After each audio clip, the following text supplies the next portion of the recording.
Olá pessoal, estamos de volta e agora a gente vai começar a falar do depósito recursal. O depósito recursal é de fato uma peculiaridade do processo do trabalho. A gente só tem aqui nos recursos trabalhistas, não tem depósito recursal lá no processo civil. Então, quem não lembra disso aqui lá das aulas da faculdade de processo do trabalho, muita atenção, porque de fato é uma peculiaridade do processo do trabalho.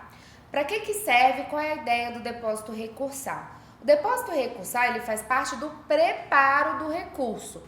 Lembra que quando a parte vai interpor qualquer recurso, ela precisa recolher custas judiciais? Quando ela recolhe essas custas judiciais, isso seria o preparo. Essas custas, elas são ali as custas sucumbenciais que a gente também tem no processo do trabalho, nós já vimos lá nas primeiras aulas de processo do trabalho. Agora, quando a gente fala de depósito recursal, faz parte do preparo, mas ele tem um outro objetivo. O objetivo do depósito recursal é garantir o juízo. A ideia do depósito recursal é que o trabalhador, o reclamante, que está ali questionando verba salarial, verba de natureza alimentar, tenha uma garantia de execução no futuro. Então, qual é a ideia? A empresa ela faz um depósito e recorre. E aí, durante esse recurso, o trabalhador ele pode ficar tranquilo porque ele sabe que tem um valor lá depositado para garantir o juízo. Então, essa é a ideia do depósito recursal, garantir o juízo. Vem aqui para a tela comigo para a gente entender aqui como é que vai funcionar o depósito recursal. Primeira observação, o depósito recursal, ele tem que ser feito e comprovado, então a gente faz esse recolhimento e comprova o recolhimento, tá? No prazo alusivo do recurso. Essa interposição antecipada não prejudica a dilação legal, ou seja, se eu tenho a sentença aqui e tem um prazo, né, em geral, de 8 dias para interpor esse recurso, eu tenho que fazer o recolhimento do depósito, eu vou fazer esse depósito nesse prazo do aludido recurso, ok? E como é que funciona esse depósito recursal? Aqui eu coloquei uma súmula para vocês que está prejudicada, tá? Ela está prejudicada porque ela indica guia GFIP, que é a mesma guia que você faz recolhimento de depósito fundiário, não é mais guia GFIP, então marca aí se você está usando um código para quem vai fazer a segunda fase, marca aí que essa súmula está prejudicada com uma cor específica, tá? Porque hoje você faz por meio de depósito judicial, tá? Após a reforma vai ser um depósito judicial. Eu trouxe essa súmula aí só para você registrar que ela tá prejudicada. Vem comigo para a gente entender qual é a ideia do recurso, do depósito recursal. Olha que diz aí o artigo 899 da CLT. Ele fala assim: os recursos serão interpostos por simples petição e terão efeito meramente devolutivo, salvo as exceções previstas neste título, permitida a execução provisória até a penhora. Então, aqui é uma ideia básica dos recursos trabalhistas, tá? O que você tem que registrar aqui desse caput é que eles têm efeito meramente devolutivo, ok? Aí, olha só o que diz o parágrafo 1º. Sendo a condenação de valor até 10 vezes o salário mínimo, nos dissídios individuais, só será admitido o recurso, inclusive o extraordinário. Esse recurso extraordinário é o RE para o STF mesmo, que você já está acostumado, mediante prévio depósito da respectiva importância. Transitada em julgado a decisão recorrida, ordenar-se-á o levantamento imediato da importância do depósito em favor da parte vencedora, por simples despacho do juiz. Então, aqui ele está falando da seguinte situação: a minha condenação foi inferior ao teto do depósito recursal. O que é teto do depósito recursal? Você viu aqui no parágrafo 1º que ele fala 10 vezes o salário mínimo regional. A gente não tem mais salário mínimo regional, porque desde a Constituição de 88, o salário mínimo ele tem um piso nacional unificado. Então, desde então, o que o TST faz? O TST solta por meio de portarias e instruções, o valor do depósito recursal todo ano. Todo ano esse valor do depósito recursal, ele é atualizado, ele é em média 10 vezes, ele é muito próximo de 10 vezes o salário mínimo, então desde a Constituição de 88 ele vem atualizando esses valores, é bem perto mesmo de 10 vezes o salário mínimo. Então, o que o parágrafo primeiro fala? Se a sua condenação é até esse valor que é o teto do depósito, você vai fazer o depósito da condenação, beleza? Aí, olha só o que diz o parágrafo segundo. Tratando-se de condenação de valor indeterminado, o depósito corresponderá ao que for arbitrado para efeito de custas pela junta ou juiz de direito até o limite de 10 vezes o salário mínimo da região. Vamos pular o parágrafo 4º e vem aqui comigo para o parágrafo 6º. Olha aqui o que diz o parágrafo 6º. Quando o valor da condenação ou arbitrado para fim de custas exceder o limite de 10 vezes o salário mínimo da região, o depósito para fins de recurso será limitado a este valor. Então aqui, antes disso, deixa eu mostrar aqui para vocês o valor atual do depósito recursal para a gente fazer um esqueminha. Atualmente, os valores do depósito recursal, você não precisa decorar, tá? Aqui eu trouxe só para você ter uma noção. Para interposição de RO, o valor é 9.513. Para interposição de recurso de revista, embargos e recurso extraordinário, 19.026, tá? Esses embargos aqui são embargos SDI ou os embargos infringentes. E para recurso extraordinário ou em ação rescisória, 19.026,32. Vamos pegar aqui um exemplo? Vamos voltar aqui para uma tela em branco. Vamos pegar aqui, ó, vamos supor que a gente está falando de recurso ordinário.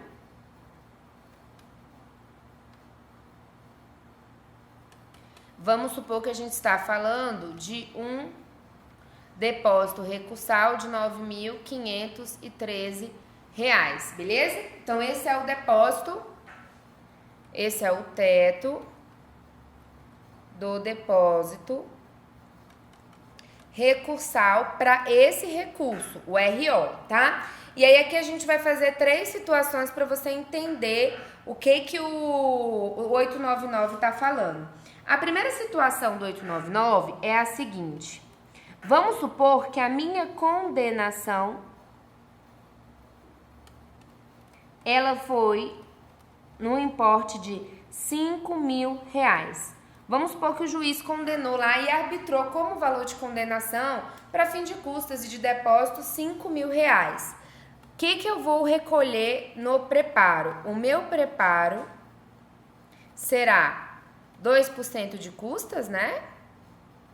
Mais R$5.000 de depósito recursal.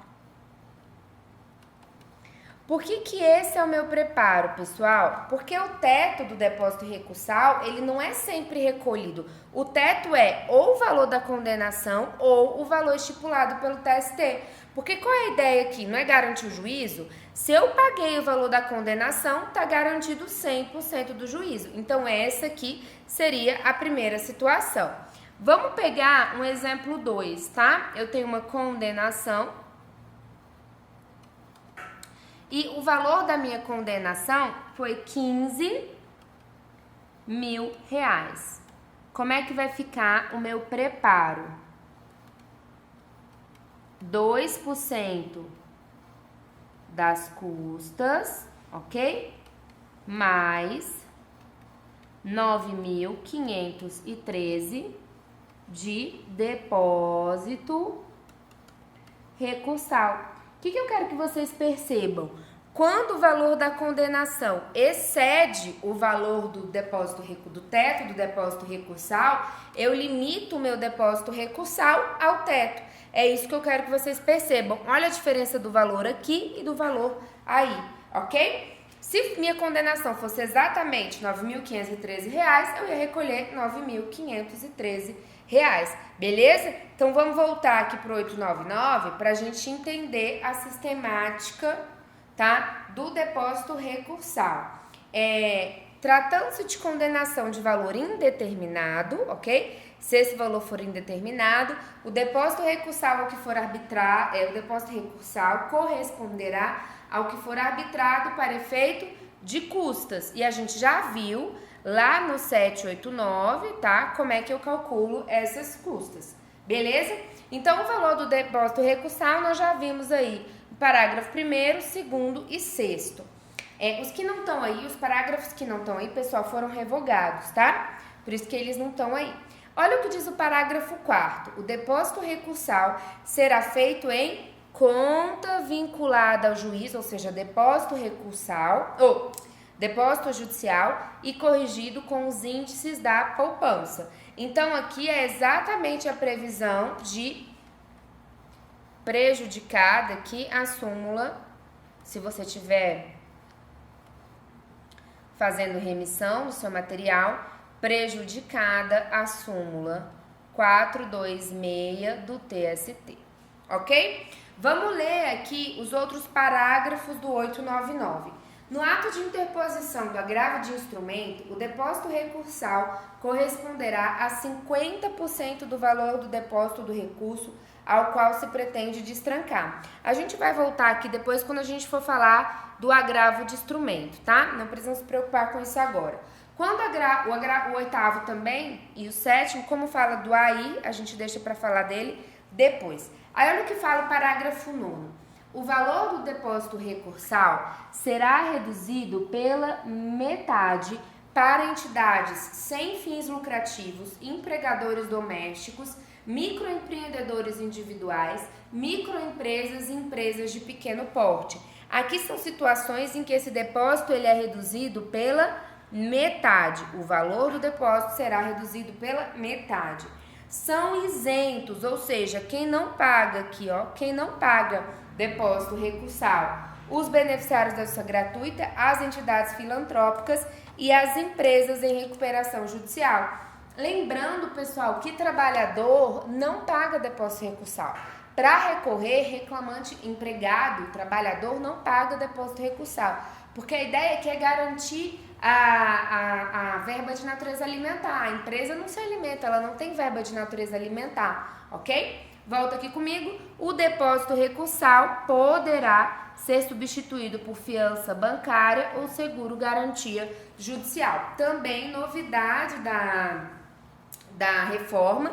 E aí, nesse caso, que a empresa opta ou pela fiança bancária ou pelo seguro garantia judicial, essa fiança e esse seguro, eles têm que ser feitos ali no valor do depósito recursal, e aí a empresa reclamada, quem está recorrendo, tem que apresentar esse contrato, ou do seguro judicial, aí o seguro garantia ou a fiança bancária. Beleza? Vem aqui comigo para a tela que eu fiz uma tabelinha para vocês. Isso aqui eu sugiro que vocês não se esqueçam, não percam aqui essa ideia de depósito recursal. Ele vai ser pago pela metade, ok? Ele é pago pela metade para as entidades sem fins lucrativos, empregador doméstico, microempreendedor individual, que é o MEI, microempresa, a ME ou a EPP. Todas essas pagam pela metade. E quem é isento, que não paga, quem é beneficiário da justiça gratuita, entidade filantrópica e empresa em recuperação judicial, beleza? Então, esses são os isentos do depósito recursal. Então, aquela empresa pequenininha que tem benefício da justiça gratuita, que provou não poder arcar com as custas do processo, ela não paga depósito recursal. Aqui, tá? A empresa em recuperação judicial, não pode esquecer, beleza? Continuando aqui, a gente tem aqui uma diferença, eu quero mostrar para vocês, se vocês quiserem anotar aqui também, que a massa falida, tá? No caso da empresa que já faliu, a massa falida, ela também é isenta, tá? Isso aqui é interpretação jurisprudencial e doutrinária. Trouxe aqui para vocês a separação, ó. Massa falida não paga nem custas nem depósito. Aquela que está em recuperação judicial, ela não tem isenção de custas, ela só não paga depósito recursal. E se tiver em liquidação extrajudicial, lembra lá de direito empresarial, ela não tem nem isenção de custas, nem isenção do depósito recursal. A única que tem isenção dos dois, custas e depósito, é a massa falida. Beleza? Não pode confundir isso aqui, nem cair nos peguinhas.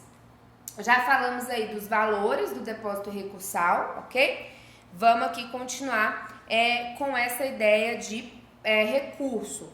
Eu trouxe aqui para vocês a previsão do protesto, tá?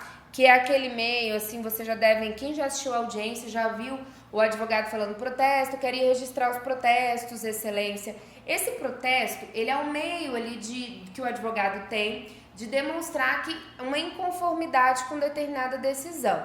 Como a gente não tem a recorribilidade imediata da decisão interlocutória, acaba que o protesto é um meio utilizado na prática pelo advogado trabalhista para garantir ali que a sua inconformidade está sendo registrada, para ele poder ali interpor o RO e falar daquela decisão interlocutória lá no recurso ordinário. Aí eu trouxe aqui para vocês qual é o fundamento do protesto, apesar dele não ter uma previsão expressa na lei. Vem aqui comigo para a tela. Coloquei aqui para vocês, que não há previsão legal, de fato não há, mas a praxe e a jurisprudência admitem o protesto por força de uma interpretação sistemática do 794 e do 795 da CLT, e ele tem o fim e a finalidade de evitar uma preclusão. Olha o que diz o 794. Nos processos sujeitos à apreciação da Justiça do Trabalho, só haverá nulidade quando o resultar dos atos inquinados manifesta o prejuízo às partes litigantes. Então, aqui a gente tem aquela ideia de que só há nulidade se houver prejuízo. E olha o que diz o 795. As nulidades não serão declaradas senão mediante provocação das partes, as quais deverão arguí-las, ok? A primeira vez em que tiverem que falar em audiência ou nos autos. Então, aqui a gente tem essa previsão de uma obrigação da parte de alegar qualquer nulidade na primeira oportunidade que tiver ali para falar no processo, ok? Deverá, entretanto, ser declarada de ofício, aqui a gente tem a declaração de ofício, a nulidade fundada em incompetência de foro. Nesse caso, serão considerados nulos os atos decisórios. O juiz ou tribunal que se julgar incompetente determinará, na mesma ocasião que se faça remessa do processo com urgência, a autoridade competente, fundamentando sua decisão. Então, vamos anotar aqui duas observações, tá? Para você lembrar lá de direito civil agora, que a gente aplica e que a gente acaba, que tá vendo aqui, de uma certa maneira, no processo do trabalho. Lembra lá que, em regra, não há nulidade sem prejuízo.